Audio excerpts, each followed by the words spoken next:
Hello everyone and welcome to Project Insights Project Management webinar. The topic for today is improving quality using Six Sigma concept.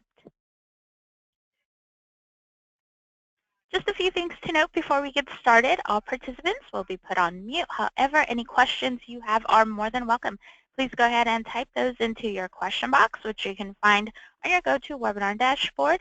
We'll try to get through all your questions by the end of this session, but if we can't, we'll make sure to address those on our PM in practice. That's in 2 weeks. Also, please note this webinar recording and slides will be available within our Project Insight community. All of our PM training sessions are valid for 1 PDU free of charge. However, you must be in attendance for the full session. I will email you your PDU certificate by the end of today, so please hold off on emailing me about your certificate until then.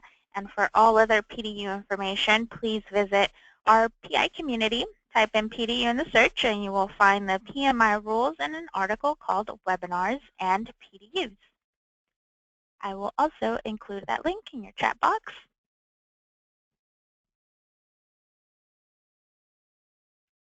My name is Denise and I will be your moderator for today. I'm on the marketing team here at Project Insight. If you have any questions, comments, or feedback, please feel free to reach me at denise.rodriguez@projectinsight.com. If you're not already familiar with Project Insight, we're a cloud-based project management solution.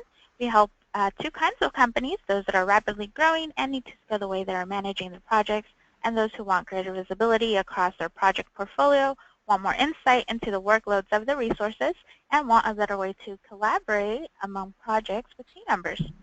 If any of these sound familiar to you and you would like to learn more, please feel free to contact us via phone, email, or of course you can always request your demo at projectinsight.net.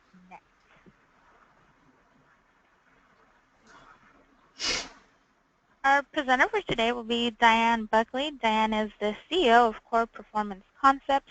CPC helps companies by training team members in project management, PMP preparation, leadership, and business analysis.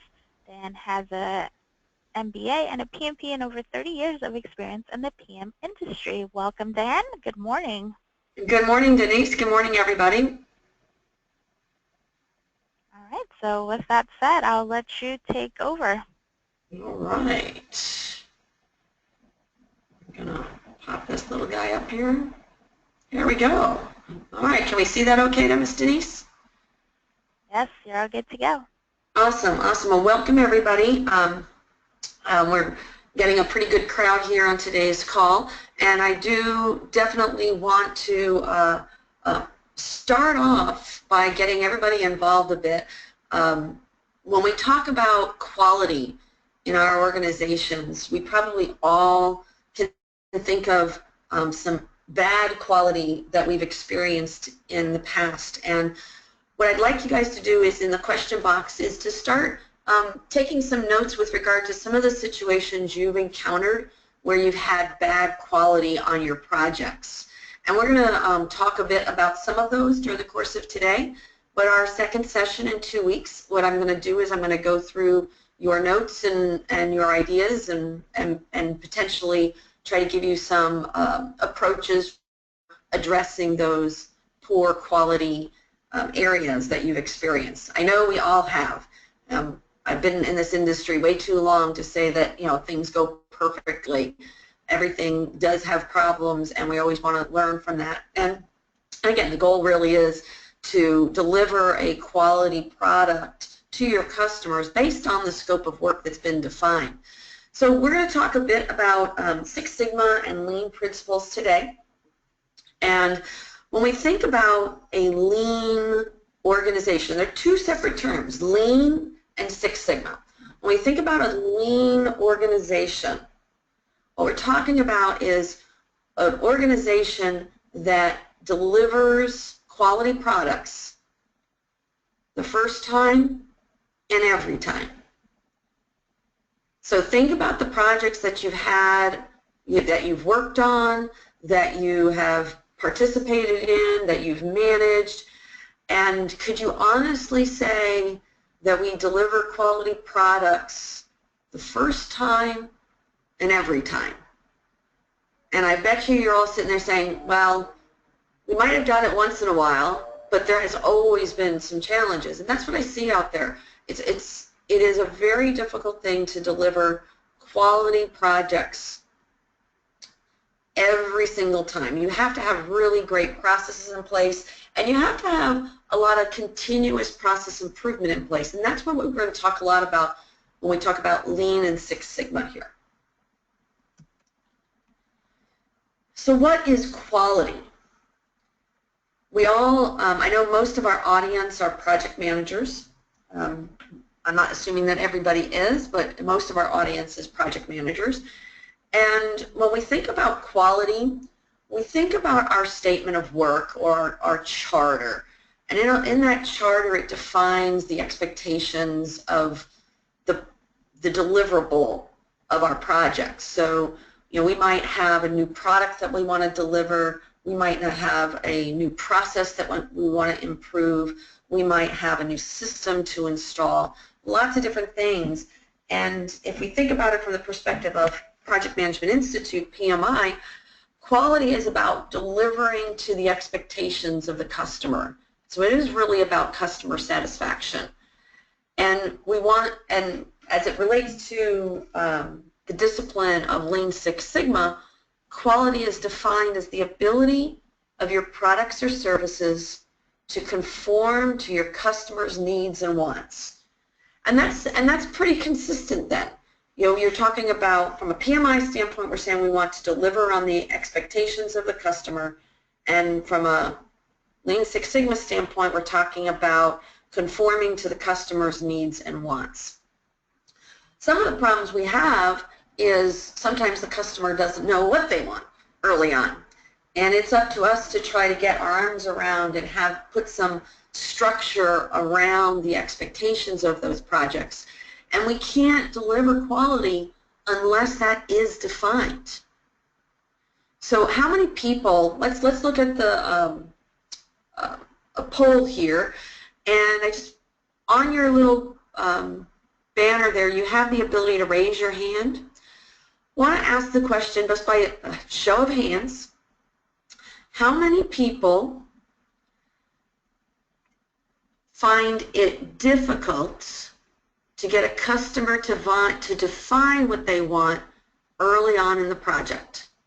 By a show of hands, we've got 400 of us here today. By a show of hands, how many people find that it's difficult for customers to define what they want early on? Looks like maybe a third of you to a half of you. And again, every project's different. But I do find that, especially in the technology arena, customers have a hard time working with a blank slate. You know, we want to try to create something, and they don't really have that vision of what it's going to be. So it is really important on any project, whether you're doing that new product or you're doing that new process, is to work very diligently to define those expectations of the customer, because you cannot deliver a quality product without knowing that. Probably some of us have experienced where you get down to the end of the project and the customer says, well, that wasn't what I wanted. Well, you know, you can only measure what you know. So it's really important to make sure that we define that early on in the project. I like this picture. One of my big pet peeves. So one of the other principles of Lean Six Sigma is we're going to break it out into two separate things. Lean is about elimination of waste. Now, we're not talking about the trash, right? We're eliminating wasteful time. We're eliminating wasteful processes. You know, things that don't bring value to the organization, to the product. You know, so when we think about Lean is about elimination of waste. Six Sigma is about elimination of defects. So let's kind of relate it to what we hear from PMI. You've got cost of quality. There's an internal cost of quality and there's an external cost of quality. So if we catch things in the process before we deliver to the customer, that's our internal cost of quality. But if we get the product to the customer and the customer finds the defects, that's an external cost of quality.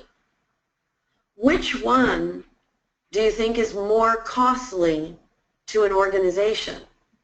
Trying to catch things before they get to the customer, or trying to, or experiencing those defects after we send the product to the customer? What do you guys think? I'm going to look. I'm going to see what you're generally saying here. So hang on a second.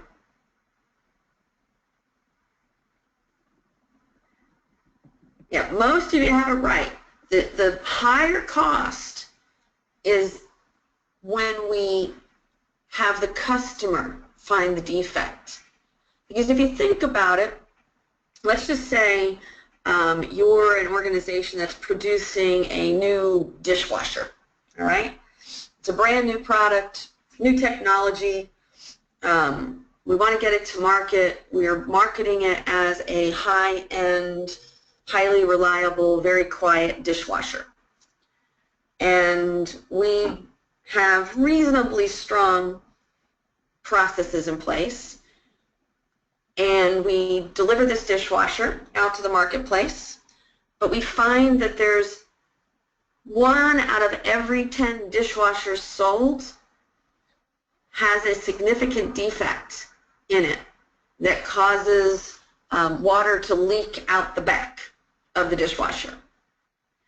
Now, you're talking about a huge cost to be able to recall those dishwashers or to repair those dishwashers, and you're not even talking about the cost of brand awareness and the damage you might have done to your brand.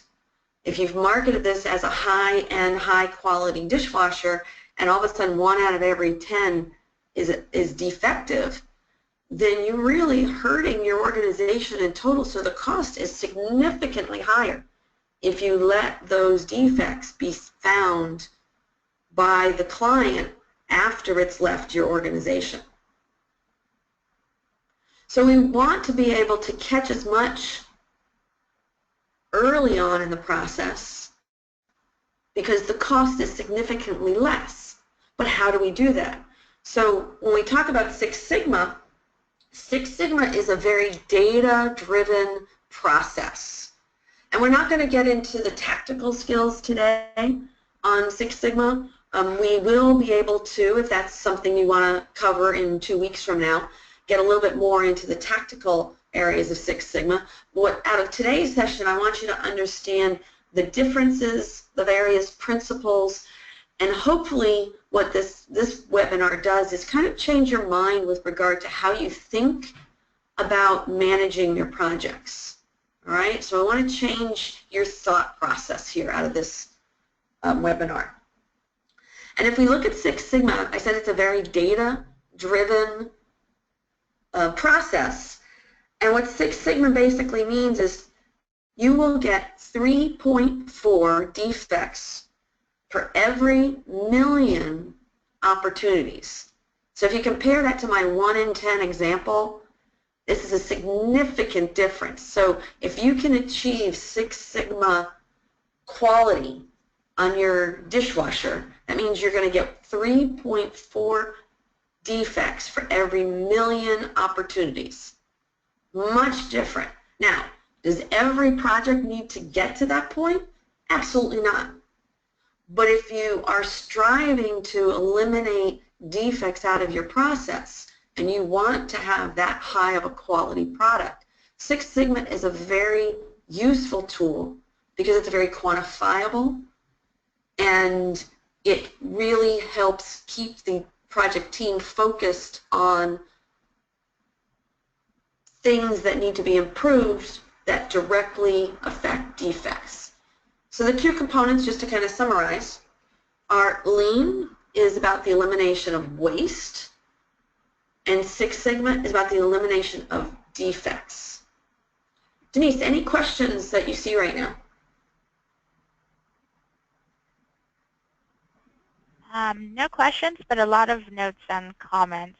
So, awesome. Guys, I invite you to send in those questions, and we'll go through them as well. Great. Sounds great. That gave me a second to take a sip of coffee, right? Okay. So now let's talk about another principle, about adding value. And when I looked at this particular definition, it brought a couple things to mind. Adding value means that we're transforming or shaping raw material or information to meet your customer's requirements.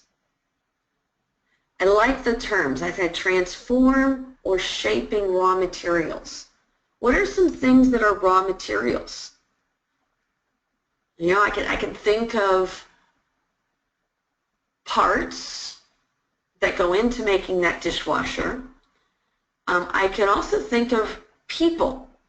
You know, so people resources are materials that we can use to create something new. Information, as it states here. You know, a lot of times we have data, and that data doesn't really have any value until we can shape it into something that's more information-based. So if we think about what are the tasks that add value, you want to think about everything we do, are we transforming those raw materials into something that's going to be useful to meet the customer's requirements. And I'm going to give you an example here, guys, and I want you to kind of throw out some ideas there of things that don't add value today.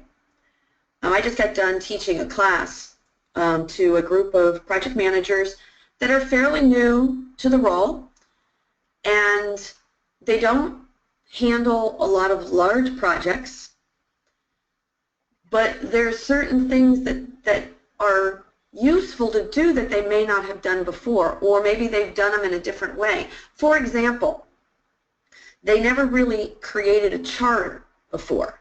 Now, if you've got a lot of small projects, do you need to create a very formal project charter that's maybe a page or two long? If your project is lasting a couple weeks, maybe not.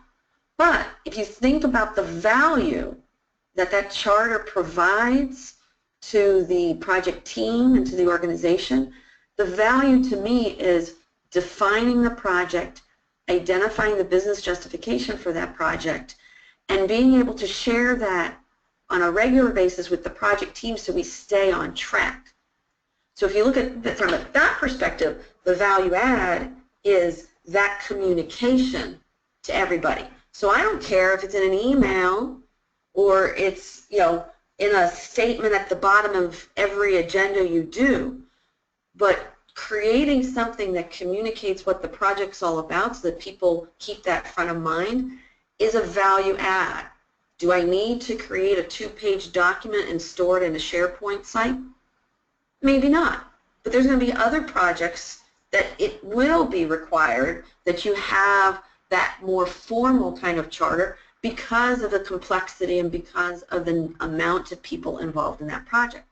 So you got to be very specific as to what is the value that something brings.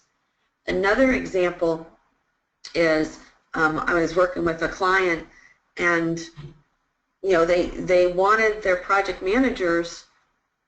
The project managers were working on a system, and they're expected to capture their status on that system, like a Microsoft project. They're expected, or a Project Insight. You know, they're expected to capture that status, and it's been a little bit hard on getting them to have that discipline of capturing that status. However, one day senior management went into the system, and it was actually Project Insight, went into Project Insight and noticed that a particular project manager hadn't updated the status in a couple weeks. Well, the knee-jerk reaction was, well, the project manager should be updating their status, and if they're not going to do that, then I'm going to ask them all to send me a hard copy PowerPoint status every Friday for every project they're doing. And I'm like, no, no, no. That's not adding any value.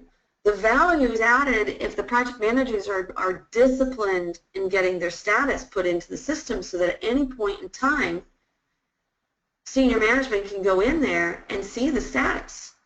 So what I did is I turned around to the project managers and I said, guys, senior management wants you to create a PowerPoint status report on every one of your projects because you're not updating your status in Project Insight. And all of a sudden, they're like, no, no, no, no, no. We're not going to, we don't want to do that. We have like 16, 17 projects. That would take me all day to do. And I'm like, you're right. So the value is you getting into the system and updating your status. Creating a PowerPoint on everybody's project every Friday isn't adding any value because I guarantee you not all of them will be read. Most of them won't be read. Most of them won't even be open. So that's a non-value added activity. So, you have to think about what it is you're doing in every task that you're doing and where is it adding value to the overall process. And please, if you have any questions, let me know. So when we talk about a lean enterprise, there's 4 basic goals that we're trying to attain. First is to improve quality. Kind of, makes sense. We're talking about Six Sigma and Lean, and it's all in the realm of quality. But to be able to improve quality, we absolutely need to understand our customers and the expectation and the requirements. As I said earlier, you cannot demonstrate quality if you can't get the client to document what the acceptance criteria is for the level of quality that they need. You also have to be able to prove that your product does meet those expectations. And where do we find that? There's objectives that we've defined for this project. And those objectives need to be very specific and measurable, right? And we've talked about this in several other sessions that they need to be SMART, specific, measurable, achievable, realistic, and timely. And if you aren't creating your objectives with that kind of structure, it's really hard to get to the end and say that you actually achieved your objectives. You can get your client to understand that they've received a product that meets the quality requirements if you can define those objectives very clearly up front. And in doing that, you're satisfying that customer expectation. And then you also want to look at where errors create defects in your products and services. And you guys can probably think about some low-hanging fruit is what I call it. It's not my term, obviously, but low-hanging fruit. There's probably a couple places that you can think of right now that are in your organization that causes a lot of defects. Why don't I bring it to the group here? Why don't you guys put a couple things down and I'll see what you come up with, and let's talk about where are errors happening in your process or in your product that are causing defects in your products or services. Denise, any comments on that one? Let's see here. Lack of detailed process, poor design, third-party supply, quality testing phase, any manual process, web page testing, lack of process seems to be a common one here. Right, right. So a couple things that you see in there is if the process itself can cause errors, right? So if we are focusing on the wrong activities, the process itself could affect and create a defect. I'll give you a good story about a process that might be broken. A gentleman that I know, he's an older gentleman, and his mom passed away a couple weeks ago. And, excuse me, and the undertaker, by mistake, put his Social Security number on the death certificate. That's an error, right? And what happened as part of that is everything got shut off. His Medicare, his voter's registration, his driver's license. Within like 2 weeks, everything got shut off. And as you can imagine, it's taken a really long time to get things turned back. And his comment to me was, Diane, what I don't understand is when somebody entered in that Social Security number, didn't they realize that the sex was wrong, the name was wrong, the birth date was wrong? You know, why did that error happen? And I totally agree with them. That is like, you know, why are we not doing a little bit of check and balance on that? And this is probably going to haunt him for a long time because he's on some list somewhere that's showing that he doesn't exist anymore. So you really have to think about where are some of those errors in our process. I heard also testing. I hear that a lot from companies that I work with. Because we don't do thorough enough testing, we end up not catching some significant defects in the product. And depending on the type of product you're delivering, that could be a very serious mistake. So you really want to make sure that you're looking at the level of effort needs to be commensurate with the desire and need for quality. So if you absolutely have to have a product that is of high quality, you know, think of medical devices, you know, a catheter or a heart valve or things like that, or a pacemaker. Those are things that have to be of high quality. But then you might have some things like, you know, basketball or something like that. You know, there could be different levels of quality of a particular type of sporting equipment. So you want to think about that. So the first goal of a lean enterprise is to improve our quality. So you have to constantly be making sure you know the customer's expectation and the requirements. You need to make sure your products are meeting those expectations and you can satisfy those requirements. And then you eliminate some errors that cause defects in those products to achieve the quality that's expected of your customers.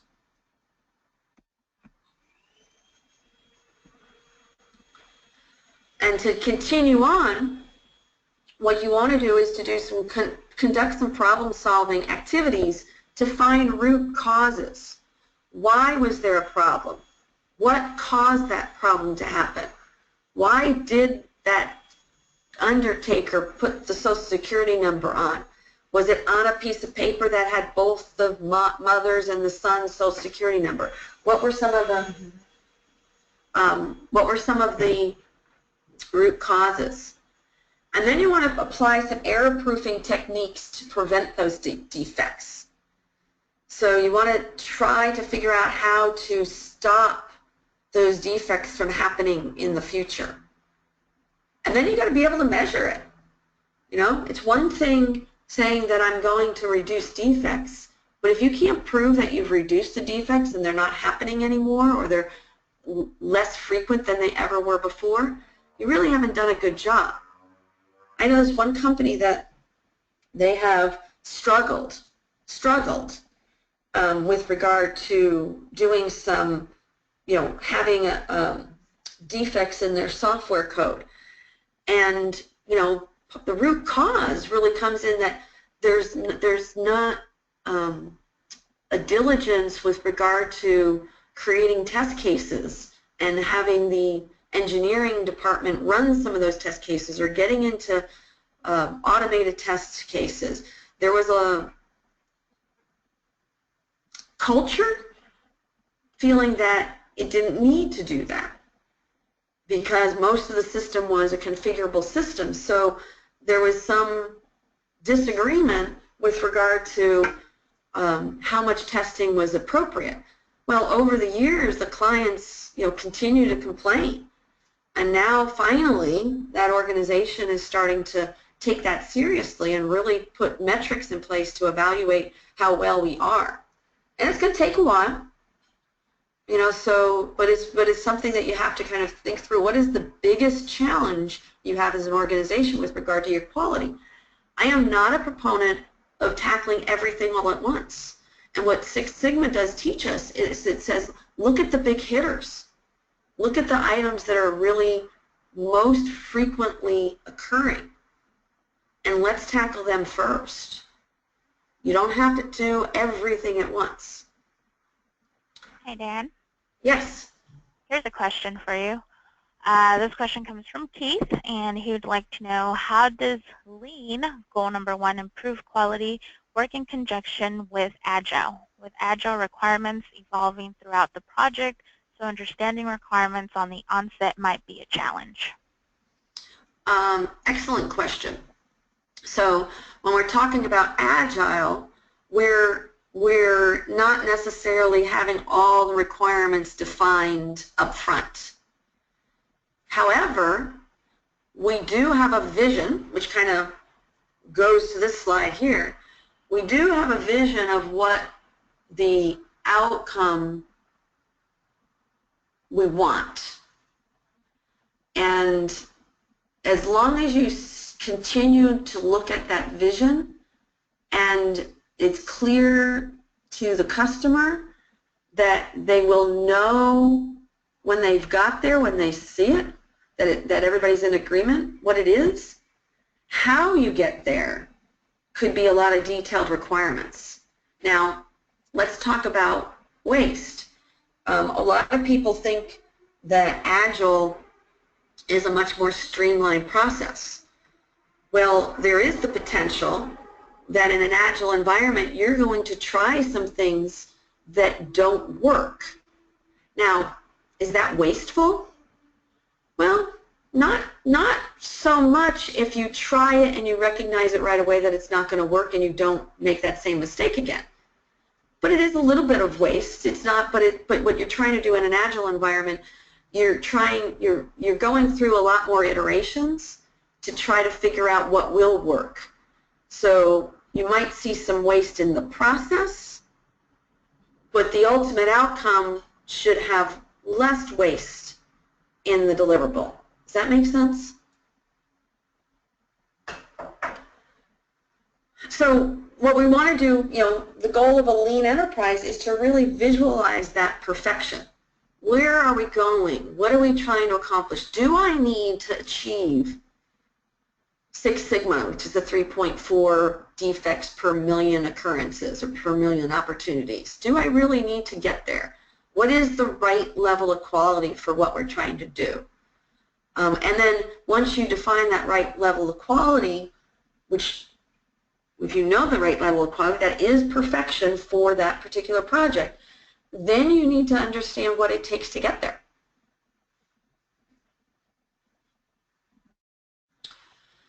So think about this. This is a vision. It may not be your vision, but it's a vision. So you want to kind of get to this, this is a nirvana, an example of a nirvana. Products or services are produced only to fill a customer order. So it's kind of that just in time. And there's an immediate response to the customer's needs. The customer asks for something, we can immediately provide that to them based on their order. There's 0 product defects and no inventory. And we deliver to the customer The delivery to the customer is instantaneous. So I'm sure if you think about what you do, not everybody can kind of have this kind of vision, but putting something together that gives a vision of what is perfection is definitely worth the time, and it will help you in kind of in an agile kind of environment as well. And these are fairly specific. Can you prove that products or services are produced only to fill a customer order? Can you prove that you're getting an immediate response to the customer needs? Can you prove that we have 0 defects and 0 inventory? And can we prove that the customer is getting their delivery instantaneously? So these are very specific and very measurable. Go back to our conversation about objectives. So when we think about a vision, this is the kind of thing that we're looking for, and we want to agree on it.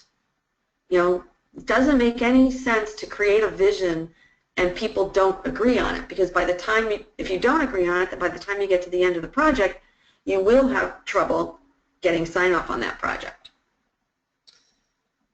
Also, within a lean enterprise, there's different kinds of wastes that are defined. So it's not, just one thing. There's different kinds of waste. We can be overproducing. If we don't, think about the grocery stores. What happens when people don't buy all the produce in the grocery store? Do we have too much? Another type of waste is waiting. Time is money. If people are waiting for things and they can't utilize it, there is waste there. Transportation. Going back to the comment about instantaneous delivery. Transportation can be a wasteful item.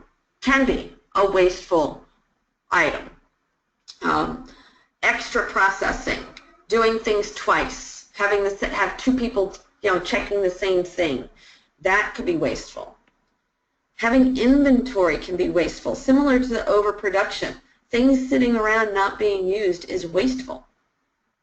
Motion, motion for motion's sake is wasteful, right? And then, as we said earlier, defects are wasteful. So think about the processes you're working within, think about the products and the projects that you're working on, and identify, I guarantee you can find some very simple, some things that just jump right out. You say, if we didn't have to do this step, we can be much better in our delivery. Or, you know what, if we just tested a little bit more, spent an extra day testing and addressing the defects before it goes to the customer, our customers would be much happier. So I challenge you to kind of throw comments in the chat box along that line, and we'll address them even further in 2 weeks. Here's a question for you, Dan. Sure. Can you give an example of motion waste? Motion. All right, well, motion. Whenever I see this one, I always think of a bunch of ants. Did you ever, that's what I think of. Did you ever, walk into a room, you were on a mission to go do something, you walked in the room and you said, shoot, I just forgot what I came in here to do. You walk back into the other room, then you remember it, and you walk back and you get it done. All that extra steps is wasted motion. So think about a good flow of people, of a manufacturing floor, of a process. If you're in I'm just using a paper process. Let's say if I'm processing a new application and that application has to go from the first floor to the third floor to get approved, then it's got to come back to the first floor and be handled by 3 other people, and then goes back to the 4th floor to be touched again. I mean, that is a lot of motion that probably is wasteful. Is there a way to consolidate that? Is there a way to simplify that? Good question. Thank you. I think a few people put in some good comments. Tricia said, think of it as wasted repetitive motion. So it's energy expended for no gain. And then Yep. Thomas said, but it's good exercise. And I agree. Absolutely. Absolutely. But yeah, I want to do my exercise. I want to be on a mission. I'm going to go do my run and I'm going to come back, right? You know, I'm on a mission. You know, I have to have some benefit. The third goal of a lean enterprise is to reduce lead time. You know, how long does it take things to cycle, to process? Are we building things and having them sit, waiting for the batch to be handled by the next person? Is there a delay in the process, similar to the folder going up and down on the different floors? You know, so you want to think about how long something truly does take, and is it the most optimal amount of time? So, you know, think about your projects. Let's say you're doing an implementation project. You know, you might give your client the expectation that you can implement that new system in 6 months. But it really doesn't take 6 months of your activity in your organization. It might take a month's worth of activity, but because of various delays and queues and waiting for resources to work on things, it might take 6 months. So, you know, there's a whole lot of waste in that because, you know, delivery of that implementation project, there's a result at the end that could be revenue, it could be, you know, recurring fees, it could be a lot of different things. So you want to think about that whole process and reduce that lead time as much as possible, and that's feasible. Now, there's trade-offs. I mean, if I really wanted to reduce my implementation time down to a month, I might have to have 10 extra developers at the ready to be able to do that so that we can handle fluctuations in volume. So there's definitely trade-offs, and there definitely can be costs associated to it. So you don't want to do it blindly, but, you know, like I said, the third goal is to reduce lead time to improve our quality. And the fourth goal is to reduce total costs. So if we think about this one in a couple different ways, and this kind of goes outside of what most of us are probably dealing with. This goes more from a marketing perspective. If I'm trying to sell my product to a marketplace, is there a particular target price that I'm trying to achieve? What's the competition doing? You know, if I'm, you know, I'd love to sell this widget for $100,000 each, but is that realistic? You know, maybe you can only sell it for $20,000. So then you have to think about, okay, well, how much can I make it for? And this goes to the target costing. You know, so if I can create it for, you know, $20,000, I have to be able to price it something higher. Or is there a way for me to drop that $20,000 cost to something more reasonable so I can price it at $20,000? So this is part, you know, you have to look at the market and understand the overall goal here for your product. So you want to really look at the overall cost of the product, and that includes looking at the market and how much you can sell it for. And then value engineering is looking at the detail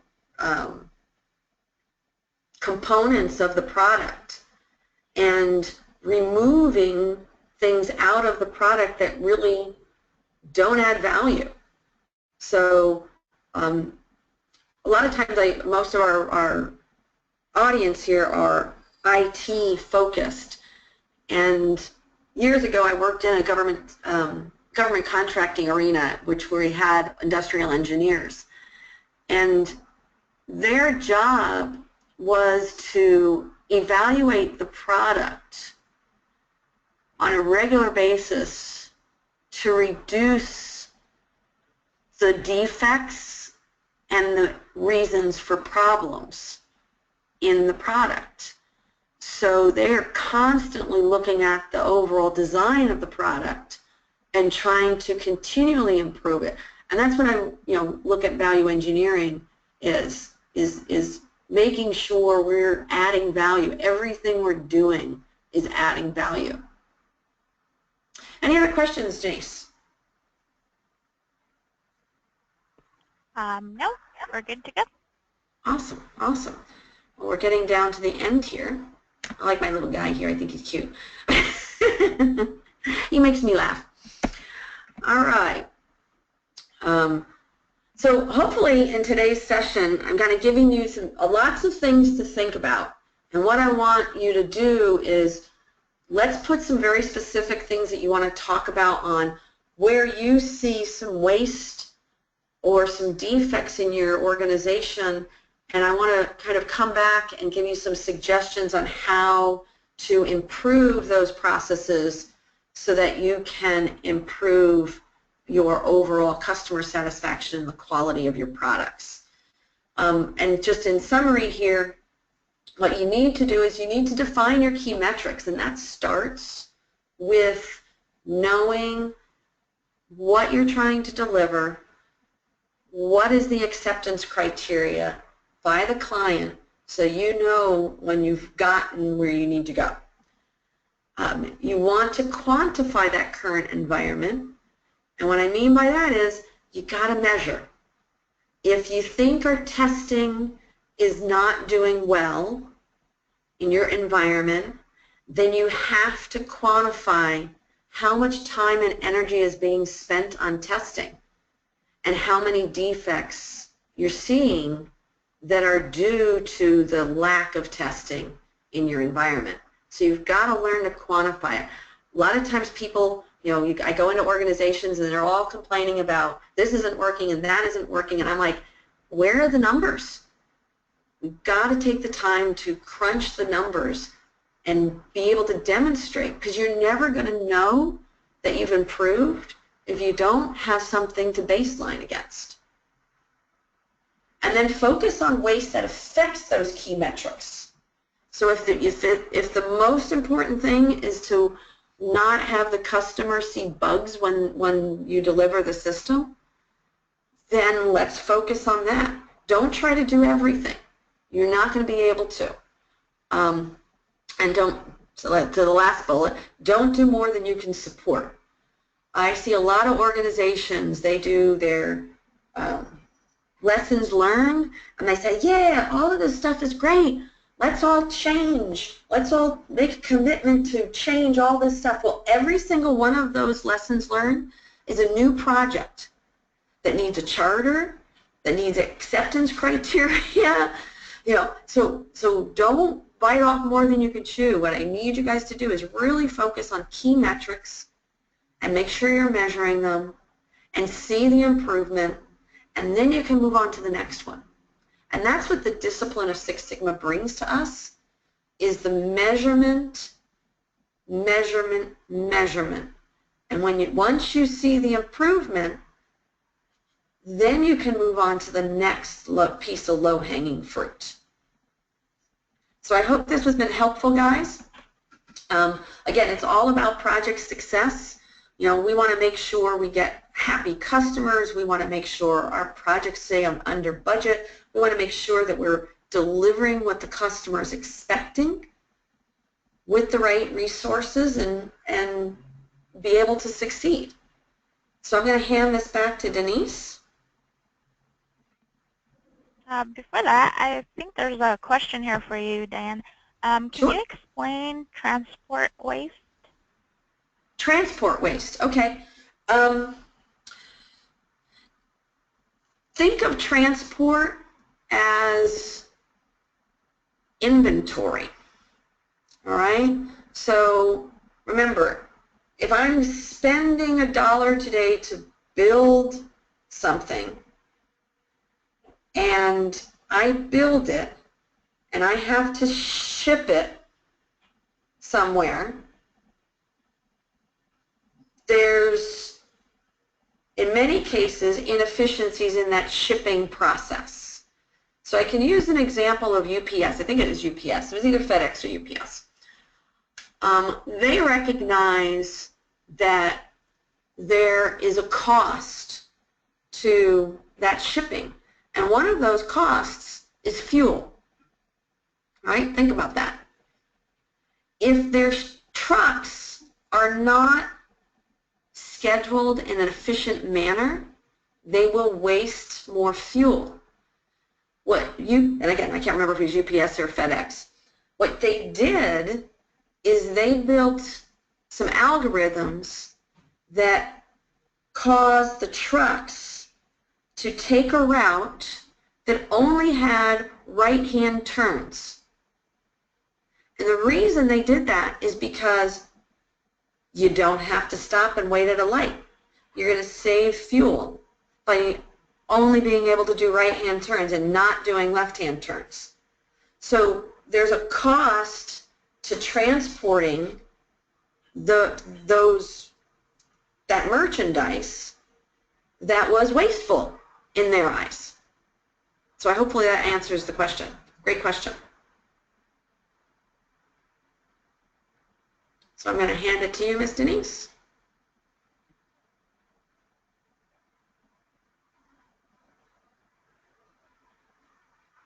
Sorry, I was on mute. Of course. All right, guys, so it's your turn. So submit your questions to sixsigma@cpconcepts.net. Please send in more questions. We want to be able to answer those and address some of your great comments that were shared on today's webinar. And we will do so on August 24th. That's our next session at 8 a.m. Pacific time, 11 a.m. Eastern time. So if you have not already registered for that, I encourage you to do so right after this webinar. And Diane, I think you could speak to this. Oh, okay, yes, sure.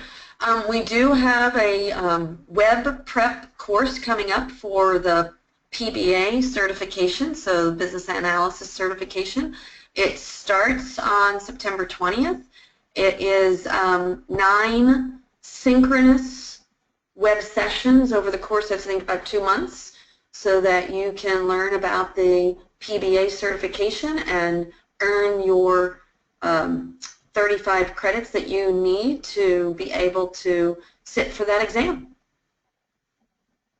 And you can take it from anywhere. Good opportunity, so go ahead and check that out. There's also a special promotion for all of you attending today. If you would like to continue improving your project management skills, CPC is offering a 10% discount for online courses. So go ahead and check them out today. I will copy and paste that link into your chat box. And there you have it.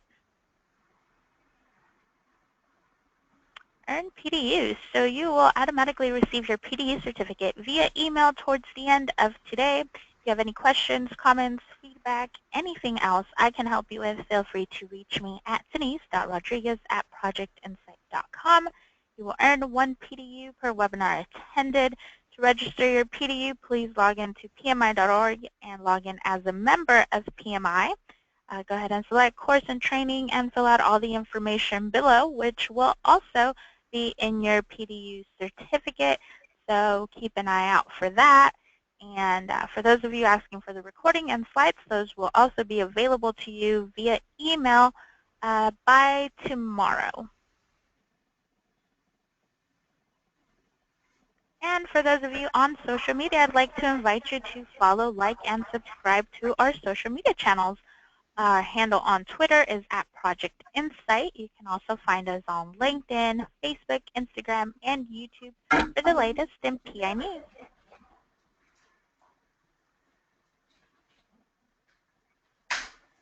And in our Project Insight community, you'll find many recorded videos and webinars for you to watch and learn from. You can sign up for your next project management training, leadership, IT methodology, and agile, as well as product training.